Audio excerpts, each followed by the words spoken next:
Hello friends, मैं मुस्कान आहूजा और आपका स्वागत है मेरे चैनल हुनर मुस्कान का पे। जय झूलेलाल। अॼु मां तव्हांखे ॿुधाईंदसि थदड़ी माता जी कथा यानी शीतला माता जी कथा। उनजो भॼन स्तुति कीअं कजे, चुल्ह खे कीअं ठाहिजे, अखड़ियूं कीअं पूॼजनि, मां तव्हांखे सभु हिकु हिकु करे ॿुधाईंदसि।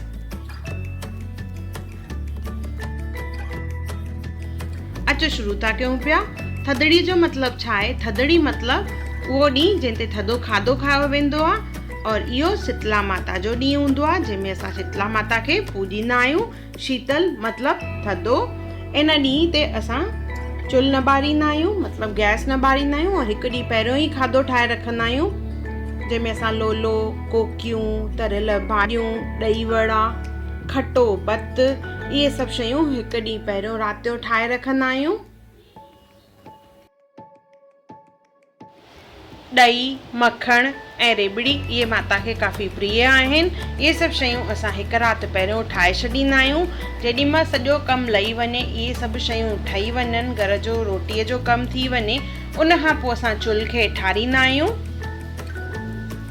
गैस खे चङी तरह साफ़ करणो आहे ऐं उनखां पोइ चुल्ह खे कीअं ठाहिजे अचो त मां तव्हांखे ॿुधायां थी।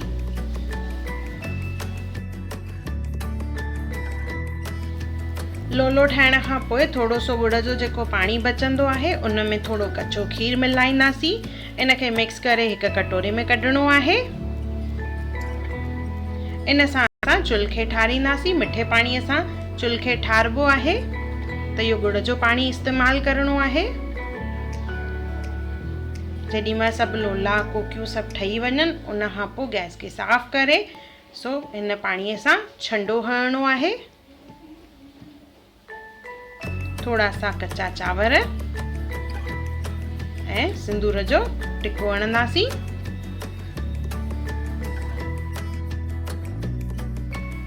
जंहिं तए ते लोला पचाया आहिनि त उहो तओ रखंदासीं असां गैस ते। जेके बासण यूज़ कयासीं, खुरपी, चकलो, वेलण, इहे बि गैस ते रखंदासीं। इन्हनि खे छंडो हणणो आहे। इन्हनि जो इस्तेमालु असांखे न करणो आहे। छंडो हणी करे इन में असां रखंदासीं दिकड़ी लोले वारी, जेका सभिनी खां पहिरियों पचाइबी आहे। जेॾीमहिल लोला पचाइबा आहिनि त सभिनी खां पहिरियों दिकड़ी पचाइबी आहे, जेका चुल्ह ठारण में रखबी आहे। इन मथां थोरा सा चांवर विझंदासीं और सिंदूर जो टिको हणंदासीं।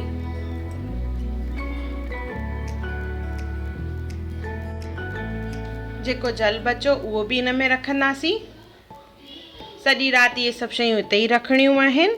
ढके करे रखंदासीं और ॿिए ॾींहुं सुबुह जो इहे सभु शयूं खणंदासीं, सॼी गैस खे साफ़ कंदासीं और इहे सभिनी शयुनि खे असांखे दरिया परवान करणो आहे।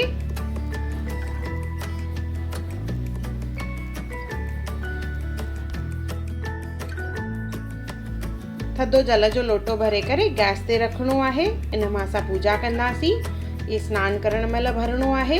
के 7 लोटा भरींदा आहिनि, के 11, के 21। अगरि 7 लोटनि सां भरणो आहे त 6 लोटा पंहिंजे मथां विझणा आहिनि सनानु करण महिल और हिकु लोटो जेको आहे गैस ते रखणो आहे। साॻे नमूने 11 और 21 में बि ईअं ई आहे। 10 लोटा पंहिंजे मथां, हिकु लोटो भरे करे गैस ते रखणो आहे जंहिंसां पूजा थींदी। अॻे इहो दरिया तां पाणी भरे ईंदा हुआ। इहो लोटो रखण खां पोइ इन जे मथां सिंदूर जो टिको हणणो आहे। इन तरह ॾिसो लाइनियूं ठाहिणियूं आहिनि 5।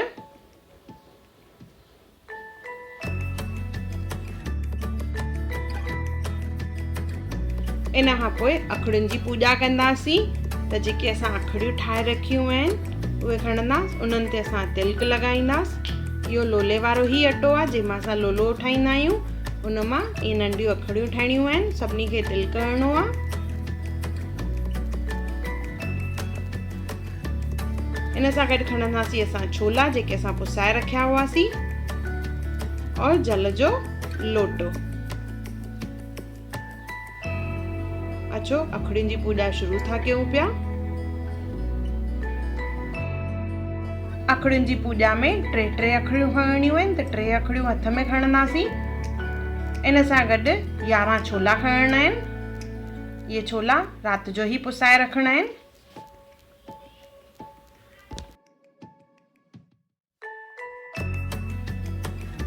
11 छोला खणण खां पोइ इन जे मथां ॾही या मखण हणणो आहे। थोरो थोरो मां हिते ॾही विझी रही आहियां। थोरो सो सुगुन कराइणो आहे। थोरो जल जो छंडो हणंदासीं जेको असां जल गैस ते भरे रखियोसीं। जल जो छंडो हणी करे असां चवंदासीं 1 सेर 2 सेर 3 सेर लाखड़ो साखड़ो वॾी माई नंढी माई लंघे पई पार देवी रानी तू थधो कर ठार। ईअं चई अखड़ियूं रखंदासीं। अहिड़े नमूने पहिरियों वारियूं अखड़ियूं रखी हाणे ॿियूं 3 अखड़ियूं हणणियूं आहिनि। 11 छोला खणणा आहिनि और साॻे ई नमूने 1 सेर 2 सेर 3 सेर लाखड़ो साखड़ो नंढी माई वॾी माई लंघे पई पार देवी रानी तू थधो कर ठार। ईअं चई अखड़ियूं रखणियूं आहिनि। बाक़ी 1 अखड़ी बची और 1 अखड़ी पहिरें वारनि मां खणणो आहे। ईअं असां 3 दफ़ा चवंदासीं ऐं अखड़ियूं जेके आहिनि असां प्लेट में रखी करे इनखे असांखे गैस ते रखणो आहे। त गैस ते पहिरियों लोटो रखंदासीं ऐं उन जे मथां इहा अखड़ियुनि वारी प्लेट रखंदासीं। नेक्स्ट डे इहे परवान कंदासीं। ॾिसो हिन तरह रखणो आहे। तव्हां चाहियो त की छाणीअ सां बि हिनखे ढके रखी सघंदा आहियो जीअं मच्छर न अचनि। घर जो हर हिकु भाती इहे अखड़ियूं अखियुनि ते छुहाईंदो आहे। अखड़ियूं 2 खणणियूं आहिनि और 3 दफ़ा छुहाइणियूं आहिनि। कथा खां पोइ 1 छोलो प्रसाद जे रूप में खाइणो आहे। अचो थदड़ीअ जी कथा शुरू था कयूं पिया। बोलो शीतला माता की जय। असुल वॾी कथा थदड़ी माता जी। इहा हिकु पुरानी ॻाल्हि आहे। हिकु दफ़ो शीतला माता सोचियो त अॼु ॾिसां मूंखे धरतीअ ते केरु पूॼींदो आहे ऐं मञींदो आहे। त माता धरतीअ ते हिकु गांव में ॿुढी औरत जे रूप में आई ऐं अची ॾिठाई त हिन जो हिते को बि मंदिर कान्हे। माता शीतला उन गांव में घुमी रही हुई ऐं कंहिं हिकु घर मां चांवरनि जो गरम पाणी फिटी कयो जेको माता जे मथां किरी पियो। माता जे शरीर ते फूकणा थी पिया ऐं माता खे जलन थियण लॻी। पीड़ा में माता हिते उते घुमी रही हुई पर इन्हनि जी कंहिं बि मदद कान कई। तॾहिं हिकु कुंभारनि जेका मिटीअ जा मटका ठाहींदी हुई उन ॾिठो त ॿुढी माई जा जली वई आहे। उन जे शरीर ते फूकणा थी पिया आहिनि। उहा सही न थी सघे। तॾहिं हिन औरत माता खे चयो अम्मा हेॾे अची वेह त मां तुंहिंजे मथां थधो पाणी थी विझां। हीअ अंदरां मटको खणी आई ऐं माता जे मथां पाणी विधाई ऐं चयाईंसि अम्मा मुंहिंजे घर में राति वारी थधी रबड़ी ऐं ॾही ऐं रोट पियो आहे। मां तोखे ॾियां थी। थधी ॾही रबड़ी ऐं रोट खाइण सां माता खे आराम मिलियो जलन घटि थी।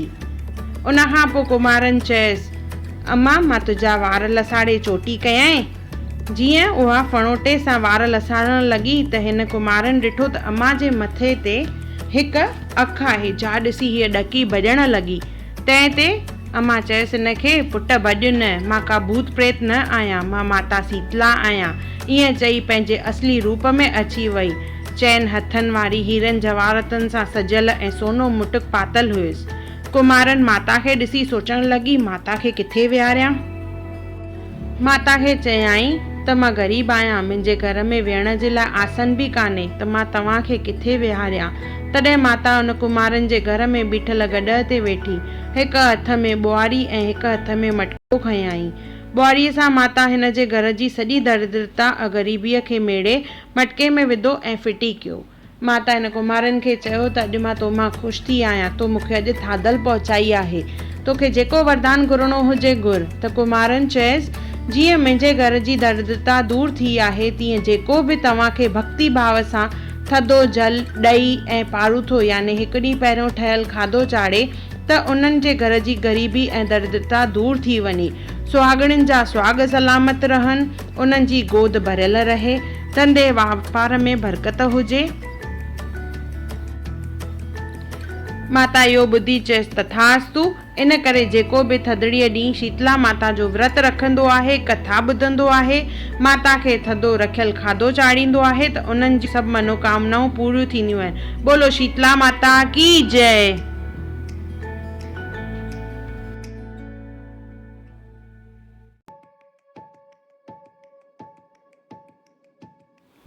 अहिड़े नमूने हिकु ॿी बि कथा प्रसिद्ध आहे जंहिंमें थधो खाधो न खाइण जे करे उन्हनि खे कहिड़ो दुख भोगणो पियो। मां तव्हांखे ॿुधायां थी पई। हिकु दफ़ो थदड़ीअ ते हिकु ॿुढी अम्मा ऐं उन जूं 2 नुंहरूं विर्त रखियो। उन ॾींहुं सभिनी खे रखियल खाधो खाइणो हो। उन्हनि लाइ हिननि हिकु ॾींहुं पहिरियों ई खाधो तयारु कयो। ॿिन्ही नुंहरुनि खे कुझु महीना पहिरियों ई उन्हनि खे ॿार थिया हुआ। हू सोचे रहियूं हुयूं त इहो थधो खाधो असां खाईंदासीं त इन पारूथे खाधे खाइण सां असांजा ॿार बीमार न थी पवनि। त इन्हनि छा कयो, चोरीअ ई गरम खाधो ठाहे करे और खाधाऊं, जंहिंसां शीतला माता नाराज़ थी वई ऐं ॿई बालक बीमार थी पिया। ॿिन्ही ॾेराणियुनि खे यादि आयो त असां इहो अपराध कयो आहे। हिननि पंहिंजी ससु सां ॻाल्हि कई। हिननि जी ससु हिननि खे ॿुधायो त इहो माता जे प्रकोप जे करे थियो आहे। हाणे वरी ॿिए साल तां थधिड़ीअ जो विर्त रखिजो। ॿिए साल वरी हिननि शीतला माता जी पूॼा कई, थधो खाधो ठाहियाऊं, माता खे अर्पण कयाऊं ऐं पाण बि खाधाऊं ऐं माता खां भुल बख़्शायाऊं, जंहिंजे करे माता ख़ुशि थी वई ऐं ॿार ठीक थी विया। बोलो शीतला माता की जय।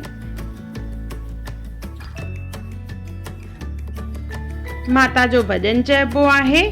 सावण माह जी सत आई भरियूं झोलियूं ॾे, जहिड़ी सती शीतला तहिड़ो मुंहुं करे, सतीअ ॼावा सत पुट जैसां घर सुहे, नीली घोड़ी जो चढ़े सो सतीअ सुहाग, पुट खटी घर आया वरियो मुंहिंजो भाग, भाउर खटी घर आया वरियो मुंहिंजो भाग, सती ओढ़े सती पाड़े सती घर आई।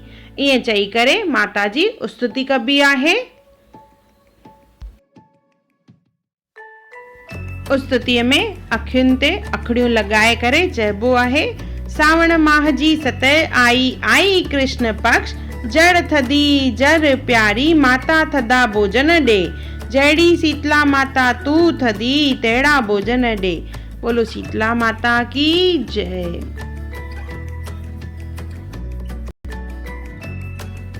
कथा खां पोइ थधो खाधो माता खे अर्पण करणो आहे, न्याणीअ खे ॾियणो आहे। उन खां पोइ पाण खाईंदासीं और घर वारनि खे ॾींदासीं।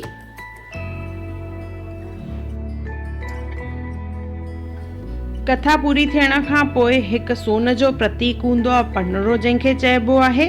उहो कथा खां पोइ सुहागणूं औरतूं पाईंदियूं आहिनि। मां तव्हांखे ॿुधायां थी पनरो कीअं ठाहिजे। ॾिसो, हीअं कपा खणणी आहे, कॉटन, थोरो सो हैड ऐं पाणी मिलाए करे इन तरह प्रेस करणो आहे। सो साइड्स में न, विच ते प्रेस करणो आहे और इन तरह पनरो ठाहिणो आहे। इहो साॼे कन में पाइबो आहे। इहो सोन जो प्रतीक आहे, जंहिंसां घर में अन्न धन जो वाधारो थींदो आहे और बरकत थींदी आहे। जय हो थदड़ी माता की। अगर आपको मेरी वीडियो पसंद आई हो तो उसे लाइक करें, मेरे चैनल को सब्सक्राइब करें, इंस्टाग्राम पे ज़रूर फॉलो करें और मेरी वीडियो को ज़्यादा से ज़्यादा शेयर करें। और मेरा वीडियो देखने के लिए थैंक यू।